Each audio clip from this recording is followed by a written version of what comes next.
ना दे रही थी वहाँ, इसलिए हमारा वहाँ पर ध्यान हो गया वहाँ जाकर उस माई जी के चरण में आशीर्वाद लेकर कुछ वहाँ काम करे। एक कमलाकांत जी महाराज जी हैं जो वृंदावन से चल के और आज नीलकंठपुर ग्राम में आए हुए हैं। इनका मकसद ये है कि हम पूरे भारत को सनातन से जोड़ें। तो सनातन की बात तो हजारों संत करते हैं, लेकिन अपनी तपस्या से, अपनी अर्थव्यवस्था से, माने जिस भी प्रकार से हो जाए, ये सनातन के विकास के लिए वृंदावन से महाराज जी आए हुए हैं। महाराज जी से हम जानना चाहते हैं कि अगला कदम इनका कहाँ जाने वाला है और महाराज जी क्या करने वाले हैं हमारे समाज के लिए। समाज के लिए मैं सोचता हूँ कल्याण करें, और यहाँ से हम कैमूरी पहाड़ में शीतला माई के स्थान है, वहीं पर आश्रम बनवाए और सबके लोग के सेवा वहाँ पर करे। चूँकि साधु का देखिए महाराज जी हमारे बोल नहीं पा रहे हैं, इसका मतलब इनके हृदय में जो अभी चल रहा है ये मानव कल्याण के लिए विभूति बनने जा रहे हैं महाराज जी हमारे। ये बहुत कुछ बता नहीं पा रहे हैं, तो इसका मतलब ये नहीं है कि महाराज जी नहीं। देखिए पुतला भवानी एक ऐसा स्पॉट है जहाँ पे देश विदेश के लोग आते हैं। पुतला भवानी एक बहुत बड़ा टूरिस्ट स्पॉट बन चुका है और सरकार का भी ध्यान टूरिस्ट पे है। तो और मोदी जी का तो पहला एजेंडा में है कि जितने भी भारत में टूरिस्ट प्लेस है उसको डेवलप किया जाए। और मोदी के गठबंधन में नीतीश कुमार का सरकार चल रहा है, तो जाहिर सी बात है कि पुतला भवानी का विकास दिन प्रतिदिन बढ़ते जा रहा है। तो वहाँ पे महाराज जी का जाने का मुख्य उद्देश्य क्या है, हम महाराज जी से ही जान लेते हैं। वहाँ पे वृंदावन में आप आश्रम क्यों बनाना चाहते हैं? आप आश्रम पुतला भवानी में क्यों बनाना चाहते हैं महाराज जी? वहाँ मैं सेवा करने के लिए बनाने। किस प्रकार की सेवा करना चाहते हैं? समाज का कल्याण करे, सेवा करे, उस तरह के ये बनाने जा रहे हैं। खाने पीने का सारा व्यवस्था हो। अगर कोई टूरिस्ट जाता है महाराज जी आपके आश्रम में, तो क्या उसको रहने खाने का व्यवस्था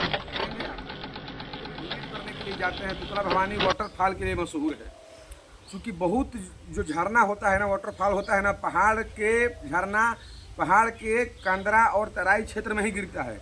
लेकिन पुतला भवानी एक ऐसा वाटरफॉल है जो डायरेक्ट समतल भूमि पे गिरता है। इसके कारण और वो विख्यात हो गया है।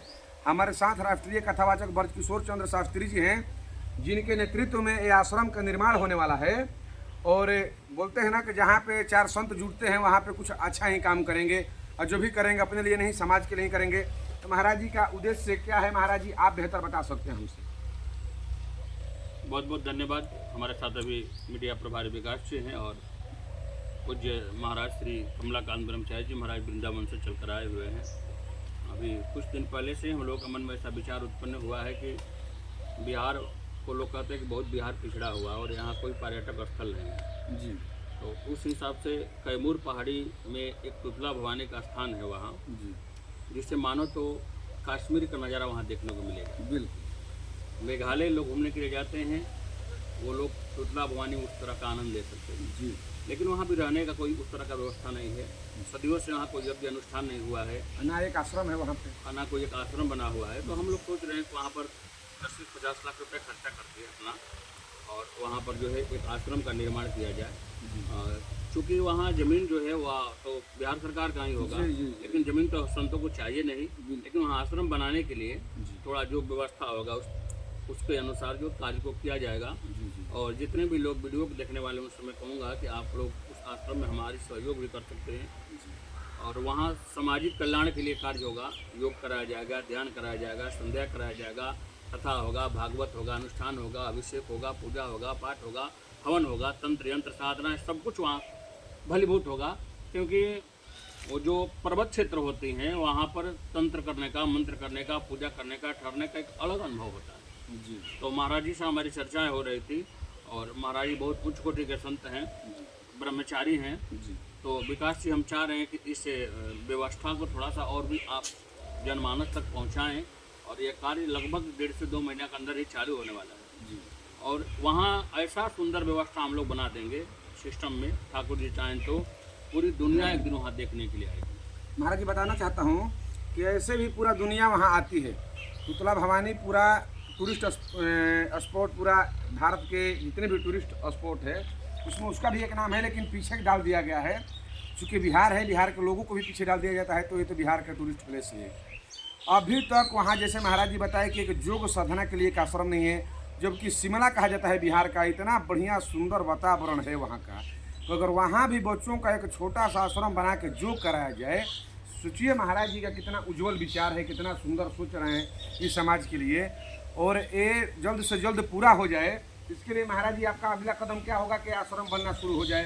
ये कब से शुरू होगा आश्रम बनाना, आप शुरू करेंगे? थोड़ा बता। कार्तिक तक ये आश्रम बनने के काम लग जाएगा। हाँ, और उसमें सब सेवा में श्रद्धालु आमंत्रित रहेंगे, श्रद्धालु भी रहेंगे उसमें, और जो घूमने के लिए आ रहे हैं उनके लिए भी महाराज जी आपसे देने वाले हैं। ये कथावाचक किशोर चंद्र शास्त्री जी कि महाराज जी का आश्रम का काम कब से शुरू हो जाएगा? नहीं, अभी ऐसा है ना कि हम लोग कुछ दिन पहले वृंदावन में थे जी, तो स्वामी जी का वहाँ आश्रम है, काकभूषुंडी आश्रम, पानी घाट पर जी। तो वहाँ हम लोग पहुँचे थे। तो ये चर्चा हो रहा था कि वृंदावन में तो भगवती की नगरी है, भगवान कन्हैया का नगरी है, सब लोग वहाँ रहते हैं, लेकिन अपने बिहार में भी जहाँ महाराज जी का जन्मभूमि है जी, करागर क्षेत्र में पड़ता है जी, तो महाराज जी का वहाँ अपना पैतृक संपत्ति भी है। तो सोच रहे हैं कि कुछ वहाँ से संपत्ति को डोनेट करके जी, और उस पैसा को वहाँ हम लगाएं, समाज के लिए लगाएं, क्योंकि आप देखते हैं कि गांव में लोग 10-10 बीघा 20 बीघा जमीन भी अपना आश्रम में लिख देते हैं। हाँ जी। तो महाराज जी सोच रहे हैं कि जमीन हम आश्रम में काहे को लिखेंगे, उस पैसा से हम कुछ समाज का काम करें। वाह, बहुत सुंदर विचार है महाराज जी और आपका। चुनाव किया हम लोगों ने कि हम लोग शीतला भवानी स्थान में ही, जहाँ सरकार का अभी योजनाएं नहीं पहुँच रहा है, वहाँ साधु की भी योजनाएं पहुँचेगी। वाह, अब बताते हैं महाराज जी कि वहाँ पे सरकार भी भरपूर सहायता करेगा। वन विभाग वहाँ पे है, वन विभाग भी आपको भरपूर सहायता करेगा। वहाँ पे आपका गार्डन से लेकर रक्षा स्वरूप से सुरक्षा, वहाँ पे सब कुछ का आपको किसी प्रकार का कोई वहाँ पे दिक्कत होने वाला नहीं है। और आप जो सोचे हुए, जो भी माँ ने आपको सपना दिखाया है, ये आपका काम सफल होगा। माँ से हम ही प्रार्थना करते हैं, माँ से ही हम विनम्र प्रार्थना करते हैं कि आपका काम जल्द से जल्द समाप्त हो। महाराज जी आपका लगभग भारत में, इस भारत में लगभग जितने भी तीर्थ है, मंदिर हैं, पर्वत है, पहाड़ों है, कंदराएं हैं, उसमें सबसे पहले जाने का काम जो है साधु ने किया है। और महाराज जी एक सच्चे संत हैं, ब्राह्मण गोष्ठ में जन्म लिए हैं, और संत का तो कोई जाति नहीं होता है। तो महाराज जी के आज वृंदावन से अयोध्या, मथुरा, ऋषिकेश, हरिद्वार, नासिक, उज्जैन, खंडवा, भीमा शंकर से लेकर बिहार की भूमि तक भी लाखों शिष्य हैं। तो सभी लोग सहयोग इसमें करेंगे, हमारे माध्यम से भी होगा, और इस आश्रम का काम तुरंत चालू होगा। मैं चाह रहा हूँ कि तत्काल इस कार्य को चालू करके, और सरकार से भी ये निवेदन है, प्रार्थना है कि हमारे कदम से कदम मिलाकर हमारी वहाँ पर व्यवस्था कराई जाए, और जो हम लोग सोच रहे हैं उस कार्य को और धरातल पर लाकर और इस शीतला भवानी स्थान को पूरे विश्व में जागृत किया जाए, ताकि दुनिया वहाँ भी घूमने के लिए, जैसे राजगीर आ रहा है वैसे शीतला भवानी स्थान पर भी लोग। महाराज जी हमारा एक छोटा सा सवाल है आपसे। हाँ, जैसे अभी वहाँ पर आश्रम बनेगा, किस नाम से संपन्न किया जाएगा वहाँ पर आश्रम का? वहाँ आश्रम जो अभी बनेगा उसका नामांकन अभी हम लोग नहीं करेंगे। अच्छा, इसलिए नहीं करेंगे कि वहाँ पर हमारे भी और महाराज जी लोग बैठेंगे, 10 संतों का टीम बैठेगा, और 200 संतों का टीम बैठकर एक शुभ मुहूर्त में उसका नामांकन किया जाएगा। आपके मन में ऐसा विचार क्यों आया कि जैसे कि हम अपने धरती पर ही, बिहार के धरती पर ही, और माँ शीतला भवानी की जगह पे आश्रम खोला जाए? नहीं, देखिए, पहले कहा जाता है कि जननी जन्मभूमि, माता का जितना स्थान हृदय में होता है उतना ही जन्मभूमि का होता है। तो अपने जन्मभूमि से लगभग 100-150 किलोमीटर की दूरी पर है, तो वहाँ पर करना हमारे लिए बहुत ही बेहतर होगा, ताकि हमारी जन्मभूमि पर लोग पहुँचे। महाराज जी जैसे बताया कि जननी जननी भूमि स्वर्ग दीपी गृहसी, स्वर्ग से भी बड़ा होता है जो अपनी मातृभूमि होता है। तो अपनी मातृभूमि पे महाराज जी आए हुए हैं, इतना सुंदर काम कर रहे हैं, उससे हमारे रोहतास वासियों का, कैमूर वासियों का और समस्त भारतवासियों का कल्याण करने के महाराज जी सोच रहे हैं, है ना?